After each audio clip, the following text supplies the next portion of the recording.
سيادتك يعني في المداخلة على أن الصحافة في الجزائر مفرنسة. هذا خطأ شائع. الآن يا سيدي لعلمك فقط أنه 3 صحف معربة تسحب لوحدها حوالي 2.5 حوالي 3 ملايين نسخة يوميا. 3 صحف. طب دي حاجة جميلة. مع أنه الصحف المفرنسة كلها وربما موجود أكثر من 20 صحيفة أو 25 صحيفة باللغة الفرنسية لا تسحب مجتمعة 300 ألف نسخة. شوف دي بقى حاجات بقى من سقطات الجهل الإعلامي. لا يعني أنا راجل جاهل ده بجد والله. ليه؟ لأنه هي دي زي ما حضرتك قلت كده. نعم. دي أخطاء شائعة يتم ترويجها للأسف الشديد، فيبقى ما عندناش معلومة حقيقية، فيطلع واحد زي يقول معلومة أي كلام زي دي من باب الهذيان، وده غلط. أيوة ما فيهاش مشكلة، صح، أنا هذيان ربنا يسامحك. الصحافة الآن في الجزائرية كلها معربة، موجودة في عناوين فرنسية بالفعل، لكن التأثير والانتشار كله للصحافة العربية والمستقبل للصحافة العربية. واعتقد أن كل السفارات الغربية الموجودة الأوروبية الموجودة في الجزائر والأمريكية تدرك هذا الأمر، بدليل أنها في السنوات الأخيرة تركز أكثر على الصحافة المعربة مقارنة بالصحافة الصادرة بالفرنسية. طيب سيدي الفاضل، مين اللي وراء إشعال هذه الفتنة ما بين شعبين شقيقين، شعبين مناضلين، شعبين محترمين؟ نعم، سأتكلم بصراحة. في البداية كانت هناك قلة كما قال الأستاذ الحاضر في الاستوديو، كانت قلة في الإعلام الجزائري وقلة في الإعلام المصري تشحن الجماهير وتحرض على العنف، وتحرض نوعا ما على المبالغة وعلى التعامل مع هذه المباراة على أنها معركة أو حرب. هذا في البداية، وكان فعلا في الجانبين وربما أكثر في الجزائري أصوات تدعو إلى تعقل وتتكلم عن الأخوة وعن الروابط وعن التاريخ. كما تفضل الأستاذ أن الجزائر كما مصر ساعدت الجزائر في الثورة، وهذا شيء الجزائريين عمرهم لم ينكروه، فإن الجزائر ساعدت ليس فقط في حرب 73 وإنما في حرب 67، وعندنا شهداء جزائريين سقطوا في حرب التي خاضتها مصر ضد إسرائيل في 67 وفي 73، وهناك منهم عسكريين لا يزالوا على قيد الحياة، ومنهم مسؤولون في الجيش الجزائري حاليون، ومنهم متقاعدون شاركوا في حرب 67 وشاركوا في حرب 73. والجزائريين لم يتكلموا عن هذا الأمر من قبل بمبالغة، لأنهم يعتبرون أن هذا الأمر أقل واجب بين الإخوة وبين الأشقاء. ولن تنسى مصر الدور الجزائري وأي دور عربي في حرب 73 تحت أي ظرف من الظروف. الجزائر كانت دائما تدافع عن القضايا العربية العادلة ولا زالت. فقلت في البداية كان الأمر هكذا ما حدث، وأريد أن أتكلم هنا بصراحة ولا يغضب مني أحد، لأني لو كان الخطأ في الجانب الجزائري لقلت أن الخطأ في الجانب الجزائري، وأنا لم أخشى في الحق لومئم. الاعتداء الذي تعرض له لاعبو المنتخب الجزائري شاهده العالم بأسره. للأسف الإعلام المصري الوحيد الذي لم يشاهده. هذا الشيء أنا أريد أن أقول، هذا هي المنعرج الخطير الذي أدى إلى انزلاق الأمور. ده اللي هو موضوع الأتوبيس المصري. موضوع الأتوبيس. وللعلم فقط أنا عملت مع الأهرام المصرية لمدة 4 سنوات، يعني أنا لست غريبا عن الإعلام المصري. الإعلام المصري كان بإمكانه أن يحتوي المسألة وأن يقول أن هناك مجموعة من المتطرفين قاموا بكذا كذا وانتهى الموضوع، لكن أن يجتمع الإعلام المصري ويتفق ويجمع على أنه لم يحدث شيء، وأن اللاعبين الجزائريين هم الذين كسروا الحافلة أو كسروا الأتوبيس مثل ما يقال في مصر، وأنهم ضربوا بعضهم، فتلك الشرارة التي أشعلت اللهب حتى في نفسي، في العبد لله الذي يتكلم معكم.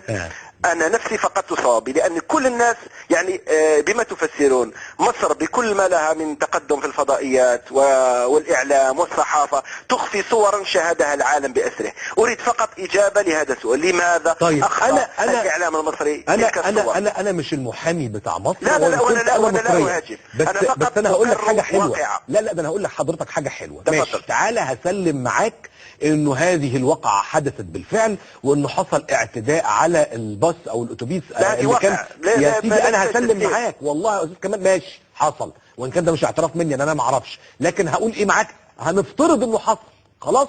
هل ده يدعو الى انه يحصل هذه المواجهات العنيفه؟ لا هذا لا يكفي، هذه كانت ايوه ليست ما حدث ايضا أن الأنصار الجزائريين الكثير منهم تعرضوا إلى اعتداءات في مصر، اعتداءات شاهدناها كلنا في الفيديو، شاهدناها كلها، سمعنا منها أشخاصا يعني مسؤولين جزائريين. هناك وزير جزائري يعني تعرض أيضا للضرب، وزير يا صديقي، وزير ليس مواطن. هناك فنانين جزائريين عادوا مصدومين مذهولين. لعلمك أن مصر لما جاءت لعبت في الجزائر أغلق الطريق، لما غادر أتوبيس الفريق المصري من الفندق اتجاه الملعب واغلق الطريق حتى وصل الاتوبيس بدون زحمه وبدون اكتظاظ، ووفرت له حمايه امنيه لا توفر لرئيس امريكا. فكيف تفسر ان اتوبيس الفريق انا اقول لحضرتك، طب اقول لحضرتك الحاجات اللي عندنا برضو مش من باب الدفاع، وان كنت انا احب استاذ عبد العظيم يشترك معانا في هذا الحوار لازم، لكن زي ما كنت قلت لك التسليم بانه اللي حصل ده بفرض جدلي في الاتوبيس ما اعتقدش ان هو هيبقى مبرر تحت اي ظرف من الظروف اللي حصل في الشارع الجزائري دي. انا وانت متفقين خلاص. هنيجي على موضوع وزير الضرب او فنان، الحقيقه ان هناك ايضا بعض الاراء بتقول ان هناك هذه الصور والتي نشرت تحديدا عشان ابقى واضح زي ما حضرتك واضح، اتنشرت في الشروق الجزائري، قالوا انها دي صور قديمه جدا ومتلفقه وملعوب فيها وحاجات زي كده. يا صديقي يا استاذ اكمل لك بس. تفضل. انت حبيبي والله العظيم وانا مبسوط بالمكالمه دي، لان احنا كده بنتصارح ونتكاشف ولا متعصب. ايوه لا جميل، هو ده اللي احنا بنقوله، احنا عايزين نحل هذه الفتنه تحت اي ظرف. هذا نقد ذاتي اوجهه للاعلام بشكل عام. الاعلام ممكن ايه؟ جينا لقينا قالوا لك ده 5 ده 6 ده 8 ماتوا، يطلع سياده السفير الجزائري وقال يا جماعه مفيش. اقول لك مكالمه بسيطه تمت في التليفون كده في الكواليس قبل ما نطلع على الهوا، مش النهارده كمان، مع صحفي جزائري يتولى منصب محترم كده ومرموق في الجزائر من غير ما اقول لك اسمه. فزملائنا بيكلموه بيقولوا لهم لا ما في، هو في قتلى. فزملائنا قالوا له طب اسم القتيل ايه؟ واحد. قال لهم بقول لكم ايه بقى؟ طب هو ما فيش قتلى، وراح شاتم في المصريين في التليفون وحاجه بقى يعني كانت صعبه قوي. طب انا عايز حضرتك تتحاور شويه مع استاذ عبد العظيم. تفضل. انا عايز اقول لحضرتك على حاجه صغيره يعني، حتى بافتراض زي ما يوسف قال ان حادثه الباص ديت حصلت، يعني ده بالفعل ما يديش مبرر انك انت تهدر استثمارات مصريه واعتداء على جانب مصري بريء. عندكم ضيوف في البلد. نعم. وما بتكلمش على شعب الجزائر كمجمل يعني. عدد قليل من المنحرفين بالفعل من الغوغائيين يعتدوا ويشعلوا النيران ويضربوا ويكسروا مكاتب لمصر الطيران وشركة استثمارية موجودة، شركة الاتصالات وغيرها من بعض المشروعات الفردية الصغيرة يعني. نعم. ديت المسألة دي هي الفرق يا أستاذ عبد العظيم. اتفضل. أنا لا أنكر أنه وقع تجاوز، نحن صرحاء، وحتى عندما نخطئ نقول أن هناك خطأ. لكن الفرق أنه احنا في الجزائر الشرطة تدخلت والأمن تدخل وتم حماية أي فرد مصري. هناك مجموعة من العمال، ممكن أذكر لك المكان، في منطقة تسمى جسر قسنطينة تبعد بحوالي 10 كيلومتر عن قلب العاصمة. هناك 5 عمال مصري، 15 عاملا مصريا يحظون بتأمين من الشرطة الجزائرية. قل لي الأنصار الذين ضربوا من الشرطة. اليوم شاهدت أنا فيديو، هناك جزائري ضرب من شرطي، هناك صحفيين تعرضوا إلى الضرب من طرف الشرطة المصرية، من طرف رجال الأمن المصري. في الجزائر لم تحدث ولن تحدث أن يعتدي شرطي على مواطن مصري أو سوري أو لبناني أو أي يعني كان. احنا يعني هذا هو الفرق. أنا أقول لك خطأ، هذا لا شيء لا يفرح.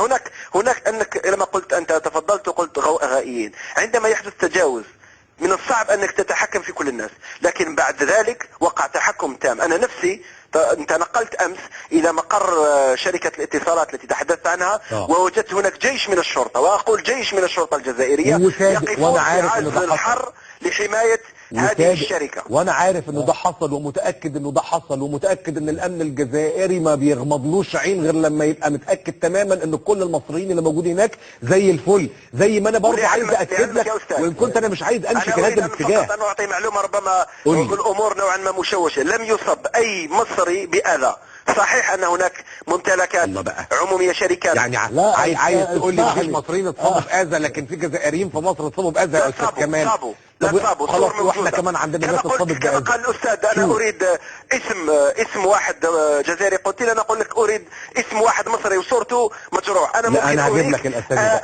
مئات لو عايز اسامي هجيب لك. استاذ كمال، احدى الصحف الجزائريه نشرت صور لتوابيت وقالت ان هي جسامين جزائريه جايه من القاهره لانهم ماتوا، في حين ان السفير الجزائري نفسه انا لا يهمني ما يقول السفير، لا يهمني ما يقول السفير مسؤول عن كلامي وانا مسؤول عن كلامي. انا رايت بأم عيني جزائريين في المطار يغرقون في دمائهم، مجروحين مضروبين. لا انا بتكلم على القتلى. انا لا اتكلم عن القتلى. ما نشر في الصحف الجزائريه من صور توابيت وقالوا عليها أنا سبعة قتلى. أنا هقول لحضرتك حاجة إشاعة فعلا، كانت هناك معلومة لا